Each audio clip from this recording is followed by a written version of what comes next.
Hello everyone, एक बार आपका फिर से स्वागत है हमारे यूट्यूब चैनल संस्कृत पॉइंट पर। चलिए, तो हम क्या पढ़ रहे हैं आज हम पढ़ेंगे महाभारत की विषय वस्तु। कहने का तात्पर्य, जैसे हमने एक दिन रामायण का पढ़ा था कि उसमें सभी कांड हैं और कांड का संक्षेप में किस प्रकार वर्णन है, ऐसे ही आज हम महाभारत का पढ़ेंगे। जिस प्रकार महाभारत में 18 पर्व हैं, उन्हीं पर्वों का हम संक्षेप में क्या है जो अर्थ कहेंगे, हम भावार्थ कहेंगे, उसमें कितना वर्णित किया गया है उसको समझने का प्रयास करेंगे। चलिए, तो प्रारंभ करते हैं। जैसे कि हम जानते हैं, महाभारत किसके द्वारा रचित है? वेद व्यास द्वारा रचित है और उनका नाम क्या है? कृष्ण देवपायन वेद व्यास भी कहते हैं उनको।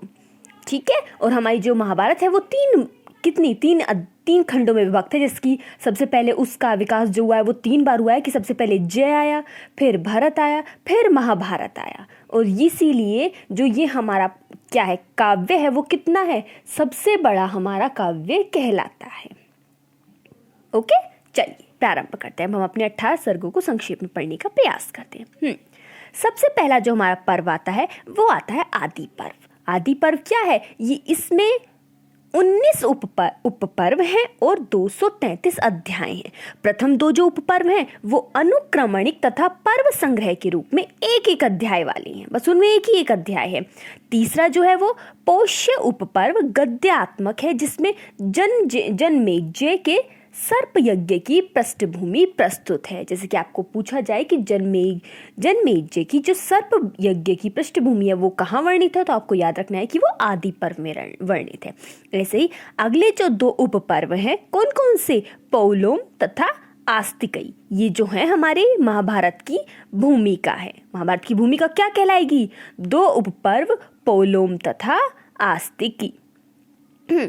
उसके बाद आता है हमारा अंश अवतरण। क्या है हमारा? जो उपपर्व है, जो वास्तविक कथा है वो यहीं से आरंभ होगी हमारी। उसके बाद हमारी शकुंतले के आख्यान, जैसे कि शकुंतलोपाख्यान है, पूर्ववंश के राजाओं का वर्णन, घृतराष्ट्र और पांडु, इन 2 भाइयों का अपने चाचा भीष्म द्वारा पालन, फिर घृतराष्ट्र का अपनी पत्नी गांधारी से 100 पुत्र की प्राप्ति तथा पांडु की पत्नियों कुंती एवं माद्री से नियोग द्वारा 5 पुत्र कौन कहलाते हैं? पांडव का जन्म जो है, ये जो घटनाएं हैं वो यहीं पर वर्णित है। किस में वर्णित है?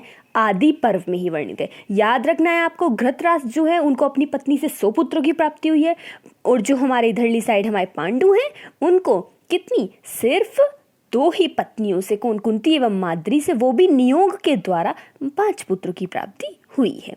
कौरव तथा पांडवों की शिक्षा दीक्षा तथा विवाह आदि का वर्णन भी इसी में है। इस विशाल पर्व में प्राय 9 सहस्त्र श्लोक हैं, अर्थात 24,000 तो हमारे इसमें पूरे में है ना, इसीलिए तो उसको कहते हैं चतुर्विंशति संहिता, इसीलिए हमारी ये कही जाती है। और जो इसमें कितने 9 सहस्त्र, अर्थात सिर्फ 9,000 श्लोक जो है उसके पहले में है, आदि पर्व में है। नेक्स्ट देखते हैं। नेक्स्ट आता है हमारा सभा पर्व देखते हैं। सभा पर्व किस प्रकार का है? सभा पर्व में क्या है? सभा पर्व में हमारे 81 अध्याय के इस पर्व का विभाजन 10 उपपर्वों में हुआ है। मुख्य रूप से पांडवों की दिग्विजय यात्रा, जरासंध वध, युधिष्ठिर द्वारा राज्य सुयज्ञ का अनुष्ठान और शिशुपाल वध इंपॉर्टेंट है। अगर आप देखें तो ये भी पूछ सकते हैं, जो हमारा शिशुपाल वध है उसका उपजीव्य ग्रंथ क्या है, तो आपको याद रखना है क्या है? महाभारत है। और महाभारत का भी कौन सा? सभा पर्व। इसी तरह से शिशुपाल वध एवं जुए में अपने राज्य को युधिष्ठिर द्वारा हार जाने की कथा है। मेन इंपॉर्टेंट कि युधिष्ठिर जो है वो जुए में अपने राज्य को कौन से पर्व में हारते हैं? सभा पर्व। याद रखिएगा, सभा में बैठ के ही तो वो जुआ खेल रहे थे, तो इस तरह से हम याद रखेंगे कि सभा पर्व में ही वो क्या हुआ, उनसे उनका राज्य छूट गया। हारने के फलस्वरूप पांडवों को 12 वर्ष तक वन में और 1 वर्ष के अज्ञात में रहना पड़ा। तो जो हमारा स्टार्टिंग पॉइंट है वो कहाँ से है? सभा पर्व से ही है। आगे आता है हमारा वन पर्व में क्या है? 315 अध्यायों के इस दीर्घकाय पर्व में 22 उपपर्व हैं। पांडवों के वनवास की घटना से संबद्ध यह पर्व आख्यानों से परिपूर्ण है। जैसे कि हमारे रामायण के आख्यान है, ऐसे ही हमारे किसके? महाभारत के आख्यान है, जो कि अलग अलग वर्णित है। महाभारत के आख्यान जैसे कि हम ऑलरेडी एक वीडियो में पढ़ चुके हैं, अगर आप जाके देखना चाहें देख सकते हैं, नहीं देखना चाहें तो कोई बात नहीं, आप सिर्फ नाम याद रखेंगे तो भी कोई दिक्कत नहीं। जैसे कि शकुंतलोपाख्यान है हमारा, और भी जितने भी आख्यान है वो सब।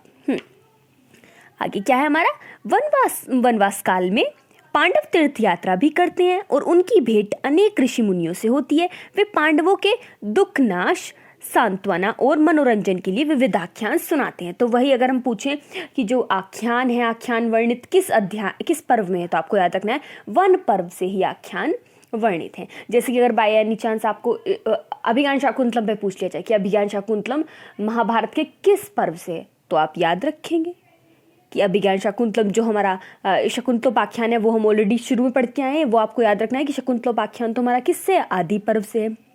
जो बाकी के हैं नलोपाख्यान हैं, ये सब जो हमारे हैं ये कहाँ से होंगे, हमारे वन पर्व से। आगे देखते हैं, वे पांडवों के दुख नाश और सांत्वना का उनको आख्यान सुनाते हैं।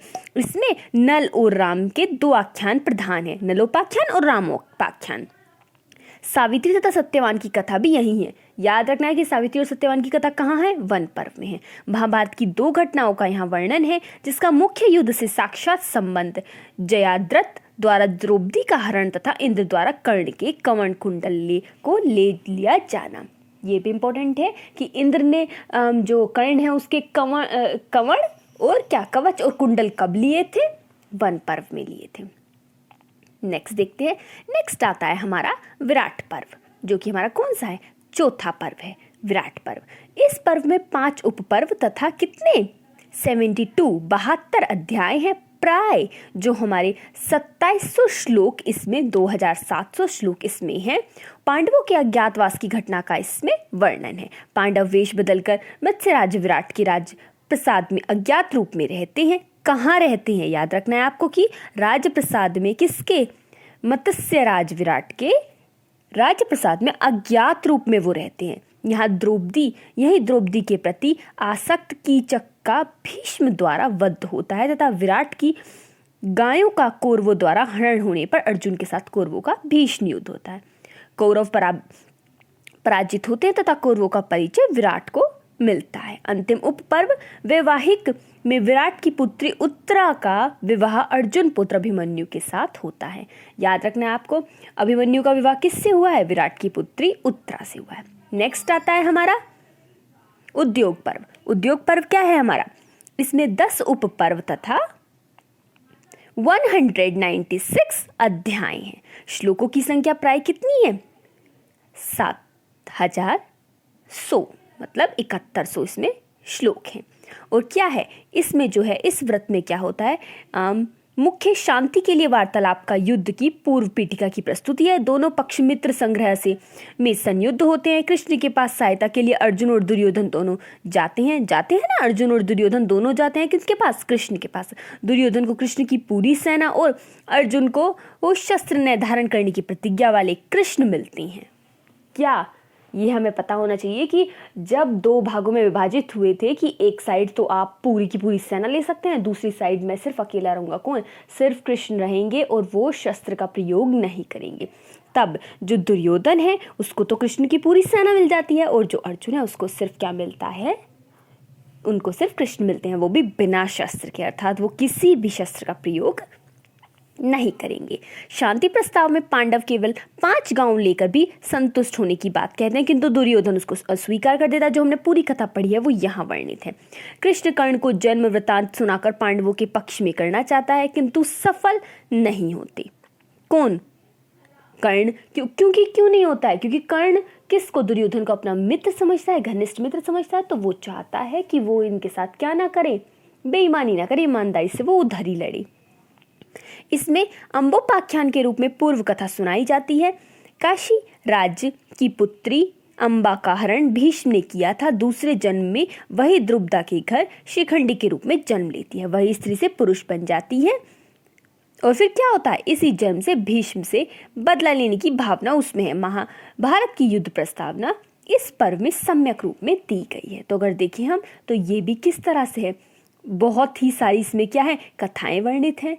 और अगर देखा जाए जो युद्ध है, वो युद्ध की जो स्टार्टिंग हुई है वो यहाँ से हुई है, क्योंकि क्या करेंगे, वो जो लेके गए थे शांति पर्व कि भाई आप सिर्फ हमें 5 गांव दे दीजिए और हम उसी में खुश हो जाएंगे और हम युद्ध नहीं करेंगे। बट क्या हुआ, उसने तो मना कर दिया दुर्योधन ने कि हम 5 गांव भी नहीं देंगे।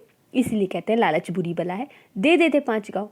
बट क्या हुआ, युद्ध होगा फिर भीष्म पर्व। भीष्म पर्व में क्या है, इसमें 5 उपपर्व है, प्राय 6100 श्लोक हैं। इसका विभाजन 122 अध्यायों में हुआ है। युद्ध की भूमिका के रूप में कुछ भाग है और शेष भाग में भीष्म के सेनापतित्व में 10 दिनों के भीतर युद्ध का वर्णन है। संजय धृतराष्ट्र को युद्ध का समस्त वृतांत दिव्य दृष्टि से देखकर बताता है। यह आपको याद होना चाहिए कि धृतराष्ट्र को कौन बता रहा है युद्ध का वृतांत, कौन बता रहा है, संजय, क्योंकि उनके पास दिव्य दृष्टि है। वो वहीं बैठे बैठे युद्ध स्थल को देखते रहते हैं कि वहां क्या हो रहा है। सभा पर्व के समान इस पर्व में के आरंभ में भूगोल वर्णन है। युद्ध के आरंभ में कृष्ण अर्जुन संवाद के रूप में कितने 18 अध्यायों का अंश है, जिसे भगवद गीता कहते हैं। मोस्ट इंपॉर्टेंट है, आपको याद रखना है कि भगवद गीता का जो वर्णन है वो महाभारत के किस पर्व से लिया गया है। तो आपको याद रखना है वो भीष्म पर्व से लिया गया है। महाभारत है जो वो किससे ली गई है, भीष्म पर्व से ली गई है। इसमें कृष्ण ने अर्जुन को उत्साहित करने वाले आध्यात्मिक उपदेश दिए हैं। युद्ध के तीसरे दिन भीष्म के पराक्रम से विवश होकर कृष्ण अपनी प्रतिज्ञा तोड़कर भीष्म के युद्ध के लिए उद्यत होते हैं। भीष्म कर्ण की स्तुति करते हैं। कौन कर रहा है, भीष्म जो है वो कर्ण की स्तुति करें। अंत में शिखंडी को आगे करके भीष्म को रणभूमि में बाणों के प्रहार से गिराया जाता है। वे शरशैया पर सो जाते हैं, किंतु उनकी मृत्यु नहीं होती है, क्योंकि उनको इच्छा मृत्यु प्राप्त थी, इसीलिए वो अपनी मृत्यु नहीं लेती हैं तभी। तो याद रखना है आपको, जो भीष्म थे उनको रणभूमि में बाणों के प्रहार से कौन गिराता है, कौन गिराता है, शिखंडी को आगे करके। कौन किसके साथ जब युद्ध चल रहा होता है तो वो कौन रणभूमि में बाणों से प्रहार से गिर जाते हैं, कौन, भीष्म। आगे आता है हमारा द्रोण पर्व। द्रोण पर्व देखते हैं। द्रोण पर्व कैसा है, द्रोण पर्व क्या है, इस पर्व में 8 उपपर्व हैं और 202 अध्याय तथा प्राय 10 सहस्त्र श्लोक है। यहाँ द्रोणाचार्य के सेनापतित्व में कौन कर रहा है सेनापति, कौन सेनापति है, द्रोणाचार्य। द्रोणाचार्य के सेनापतित्व में कौरवों के पांडवों के साथ 5 दिनों के भीषण तथा अन्यायपूर्ण युद्ध का वर्णन है। अर्थात वह अन्याय नहीं हुआ है, अन्यायपूर्ण युद्ध है। युद्ध में क्रमशः शनसप्त को अभिमन्यु, जयाद्र, घटोत्कच तथा द्रोणाचार्य को वध होता है। इन सभी घटनाओं का पृथक पृथक उपपर्व है। द्रोण के सेनापति बनने पर कर्ण भी पराक्रम दिखाता है, जबकि भीष्म के साथ समय में वह युद्ध में विरत था। अभिमन्यु के मारे जाने पर व्यास युधिष्ठिर के शोक को कम करने के लिए 16 राजाओं का चरित्र सुनाती हैं, तो वो भी वर्ण किस में है, द्रोण पर्व में। याद रखना है आपको, अभिमन्यु की मृत्यु किस पर्व में हुई है, द्रोण पर्व में। द्रोण की मृत्यु, द्रोणाचार्य की मृत्यु किस पर्व में हुई है, द्रोण पर्व में ही। ठीक है, ये आपको याद रखना है। आगे देखते हैं आप, कथा के भीतर कथा का वर्णन। कथा के भीतर कथा का है सुंदर निदर्शन। कथा के भीतर कथा का वर्णन किस पर्व में हुआ है, द्रोण पर्व में। क्योंकि कौन है, अभिमन्यु जब मर गया है तो व्यास जो है युधिष्ठिर के शोक को कम करने के लिए उन्हें राजाओं का वर्णन, राजाओं की जो कथा है वो सुना रहे हैं। द्रोण का वध छल पूर्वक होने पर उनका पुत्र अश्वत्थामा कुपित होकर नारायणास्त्र का प्रयोग करता है, जिससे कृष्ण पांडवों की रक्षा करते हैं। द्रोण पर्व के पाठ और श्रवण का फल भी अंत में सुनाया गया है। अर्थात जो द्रोण के पाठ है, अर्थात द्रोण पर्व का अगर पाठ करेंगे तो उसका जो श्रवण का फल है वो कितना अच्छा है, लाभदायक है, तो उसका भी वर्णन इसी में है। नेक्स्ट आता है हमारा कर्ण पर्व। कर्ण पर्व किस प्रकार है, जो कर्ण पर्व है इसमें कितने 96 अध्याय हैं तथा प्राय 5.5 सहस्त्र श्लोक हैं। इसका विभाजन उपपर्वों में नहीं हुआ है। कौरव सेना का अध्याय कर्ण बनता है। कौरव सेना का जो अध्याय है वो कर्ण बनता है, जो 2 दिनों तक युद्ध करके मारा जाता है। कर्ण के अहम की तुष्टि के लिए, अहम से तात्पर्य अहंकार की तुष्टि के लिए मद्र नरेश शल्य को उसका सारथी बनाया जाता है। कर्ण और शल्य का परस्पर वाग युद्ध मतलब वाणी में युद्ध बड़ा रोचक रूप लेता है। दोनों एक दूसरे के राज्य की प्रजाओं की निंदा करते हैं। उपपर्व का अभाव यह संकेत करता है कि जो मूल कथा है जय में कर्ण की उपेक्षा रही होगी। यह बहुत संक्षिप्त पर्व रहा है, विवरण से भरने भी इसे उपपर्व पूर्वत रहे। जो हमारा मेन जो हमारा पर्व है, जो मूल ग्रंथ है जो कि जय में था, फिर भारत में हुआ, फिर महाभारत में बना है, उसमें ये पर्व जो है वो बड़ा होगा। परंतु इसमें क्या है, इसमें कोई भी पर्व नहीं दिखाए गए। आता है हमारा शल्य पर्व, जो हमारा 9वां पर्व है वो है शल्य पर्व। इसमें 2 उप पर्व है और क्या है, इसमें 65 अध्याय तथा प्राय कितने 3700 श्लोक हैं। इसमें भारत युद्ध के अंतिम 18 दिनों की युद्ध का वर्णन है, जब शल्य कौरव का सेनापति बना। शल्य का युद्ध, दुर्योधन का गदा युद्ध और उरु भंग इस पर्व की मुख्य घटनाएं हैं। याद रखना है आपको, जो दुर्योधन है उसकी उरु भंग किस में वर्णित है, शल्य पर्व में। यहाँ पे युद्ध समाप्त हो जाता है। संभवतः जय नामक मूल ग्रंथ में उपयुक्त 4 पर्व ही रहे होंगे, जिनमें पांडवों की विजय दिखाई गई है। शल्य पर्व में कुछ प्राचीन आख्यान भी हैं, जिनमें तीर्थों का महात्म्य वर्णित है। देखा जाए तो हमारा जो महाभारत का युद्ध था वो यहीं समाप्त हो गया है। अब आगे देखते हैं, आगे आता है हमारा सौप्तिक पर्व। इसमें क्या है, इसमें एक उप पर्व है और कितने 18 अध्याय हैं, 810 श्लोक है। मुख्यतः कौरवों पांडवों की सोई हुई सेना पर आक्रमण करके द्रौपदी के 5 पुत्रों के मारे जाने की कथा है। इसमें यह कुकर्म कौरव सेना के 3 महारथियों कृपाणाचार्य, कृतवर्म तथा अश्वत्थामा ने मिलकर किया था। इस समाचार को ये महारथी दुर्योधन को जाकर सुनाते हैं, जिससे वह संतोषपूर्वक प्राण त्याग देते हैं। पांडव अश्वत्थामा को पकड़कर उसके सिर की मणि निकाल लेते हैं। क्या हुआ, पांडव ने उनके सर की मणि निकाली। अब आया हमारा स्त्री पर्व। इसमें 3 उप पर्व हैं और क्या 27 अध्याय तथा 820 श्लोक है। श्राद्ध उप पर्व में कुंती युधिष्ठिर को कर्ण के जन्म का वृत्तांत सुनाकर उसका भी श्राद्ध करने का अनुरोध करती है। इस पर युधिष्ठिर स्त्री जाति को श्राप देता है। ये याद रखना है, स्त्री पर्व से ही आप याद रखें कि स्त्री जाति को श्राप किस पर्व में मिला है, स्त्री पर्व में।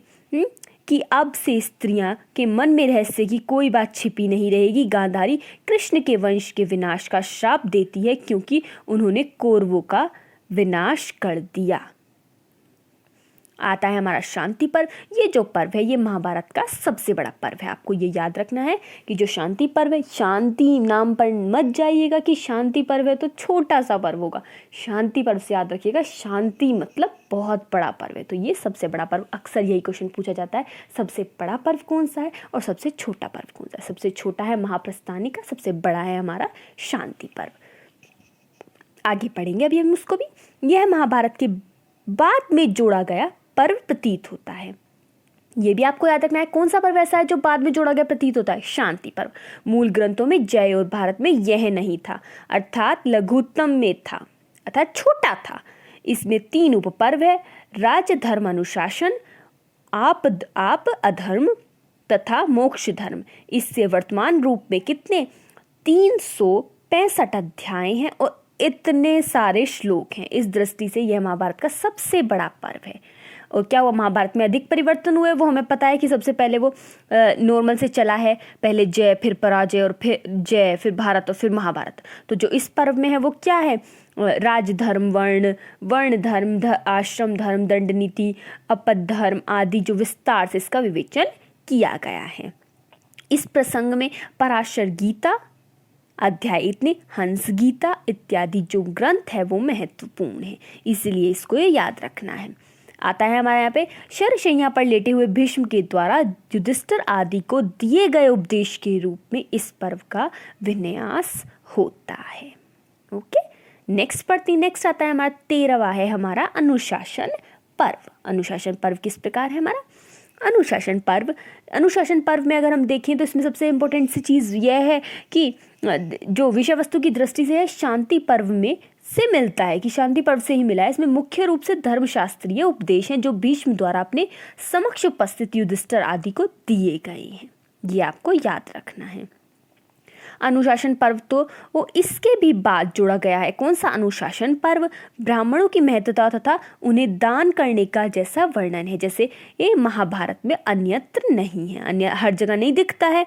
शिव सहस्त्र नाम स्तोत्र और क्या हमारा 149वें अध्याय में विष्णु सहस्त्र नाम स्तोत्र है, जिसका पाठ 58 लोग आज भी करते हैं। याद रखना है आपको, शिव सहस्त्र नाम स्तोत्र और विष्णु सहस्त्र नाम स्तोत्र कहाँ है? अनुशासन पर्व में है। अनुशासन से बैठ के करते हैं हम उनको, तो इससे आप याद रखिएगा कि अनुशासन में बैठ के हमें क्या करना है? शिव सहस्त्र नाम स्तोत्र और विष्णु सहस्त्र नाम स्तोत्र। आगे आता है हमारा अश्वमेधिक पर्व। अश्वमेधिक पर्व कैसा है? अंतिम पर पहुंचने वाले हैं, जल्दी जल्दी पढ़ने का प्रयास करते हैं कि इस पर्व में महाभारत की मुख्य कथा फिर जुड़ जाती है। व्यास के आदेशों से युधिष्ठिर अश्वमेध यज्ञ करता है और अर्जुन 1 वर्ष तक यज्ञाश्व की रक्षा करते हैं। युधिष्ठिर पाप मुक्त हो पवित्र राजा के रूप में राज्य संभालते हैं। उनके इससे अनुगीता नामक उप पर्व में दर्शन शास्त्र भी सामग्री है। इसी तरह से ये हमारा जो है पर्व समाप्त होता है। इसमें वैष्णवों के क्रियाकलापों का वर्णन है। उसके बाद आता है हमारा अश्ववासिक पर्व। इसके 3 उपपर्व है और क्या है? इसका जो मुख्य इतिवृत्त है वो धृतराष्ट्र के साथ गांधारी, कुंती और विदुर का वन में आश्रम बनाकर निवास करना है। धृतराष्ट्र 15 वर्षों तक युधिष्ठिर के परामर्शदाता बने रहते हैं, तब उन्होंने वानप्रस्थ का जीवन अपनाया। आगे आता है हमारा मौसल पर्व। 16वां पर्व आ गया हमारा, 16वां है हमारा मौसल पर्व। यह केवल 8 अध्यायों का है और इसमें क्या है? इसमें युधिष्ठिर के सिंहासन रोहण के 36 वर्षों के बाद गांधारी का शाप सत्य होता है और यादव वंश के लोग परस्पर युद्ध करके समाप्त हो जाते हैं।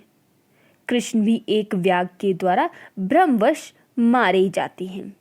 इसमें देखिए कृष्ण की मृत्यु का वर्णन कहाँ पर है? मौसल पर्व में। यदुवंश के विनाशक मूसल के कारण ही इसका नाम क्या पड़ा है? मौसल पर्व पड़ा है। उस मूसल के टुकड़े के बाण से कृष्ण की मृत्यु हुई थी। आगे आता है हमारा महाप्रस्थानिक पर्व। यह 3 अध्यायों का सबसे छोटा पर्व है। इसमें केवल 3 अध्याय हैं और क्या है? इसमें पांडवों की हिमालय यात्रा का वर्णन है। हिमालय में कर्मशः, द्रौपदी, सहदेव आदि गिरते जाते हैं और युधिष्ठिर उनके पतन का कारण बतलाते हैं। अंत में वे पार्थिव शरीर से ही स्वर्ग पहुंचते हैं। आगे आता है हमारा अश्वरोहण, जो कि हमारा क्या है? अंतिम पर्व है। अंतिम पर्व में क्या है? ये केवल 5 अध्यायों का पर्व है, 220 श्लोकों का छोटा सा पर्व है। इसमें युधिष्ठिर के स्वर्ग पहुंचने तथा देवदूत के साथ नरक में जाकर अपने अनुजों के करुण